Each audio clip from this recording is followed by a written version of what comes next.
Hello friends, welcome back to Sri vlogs. ఈరోజు మనం capsicum ఆలు మసాలా కర్రీ ఎలా చేయాలో చూద్దాం. దానికోసం ముందుగా స్టవ్ వెలిగించుకొని కడాయి పెట్టుకోవాలి. అది వేడెక్కిన తర్వాత 4 స్పూన్ల ఆయిల్ వేసుకోవాలి. మనం మసాలా కర్రీ చేస్తున్నాం కాబట్టి దానికోసం ఇలాచీ, లవంగం, బిర్యానీ ఆకు, చెక్క, కొద్దిగా జీలకర్ర, ఆవాలు, సన్నగా తరిగి ఉంచుకున్న ఉల్లిపాయలు, కొద్దిగా అల్లం వెల్లుల్లి పేస్ట్ వేసుకొని ఆయిల్లో బాగా మగ్గించాలి. తర్వాత కొద్దిగా పసుపు వేసుకొని కలపాలి. కర్రీ కోసం కొద్దిగా పచ్చి బఠానీ కూడా వేసుకోవాలి, చాలా బాగుంటుంది.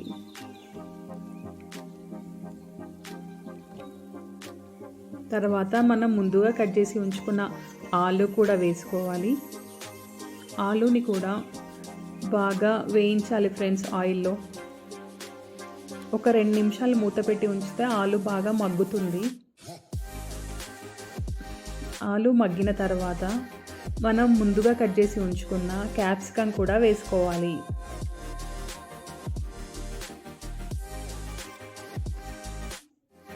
అన్నీ బాగా కలిపి మళ్ళీ 2 నిమిషాలు మూత పెట్టుకోవాలి క్యాప్సికమ్ వేగడం కోసం. దీంట్లోకి టమాటో కూడా వేసుకుంటే బాగుంటుంది ఫ్రెండ్స్, అందుకే ఒక చిన్న టమాటాని కట్ చేసి వేసుకోవాలి. తర్వాత రుచికి సరిపడా కారం, ఉప్పు,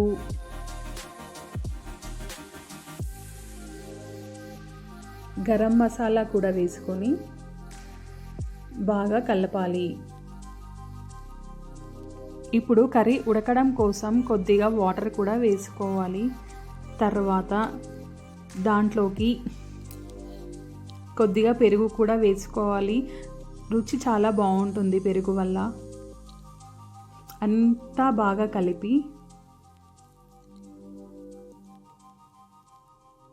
కస్తూరి మేతి,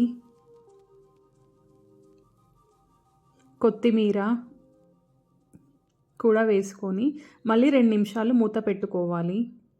మనకు ఆయిల్ బయటికి వచ్చే వరకు పెట్టుకుంటే కర్రీ ఉడికిందని తెలుస్తుంది. కర్రీ ఉడికిపోయింది ఫ్రెండ్స్. ఈ కర్రీ చపాతీ రైస్లోకి చాలా బాగుంటుంది. ఒకసారి ట్రై చేయండి. Thank you for watching.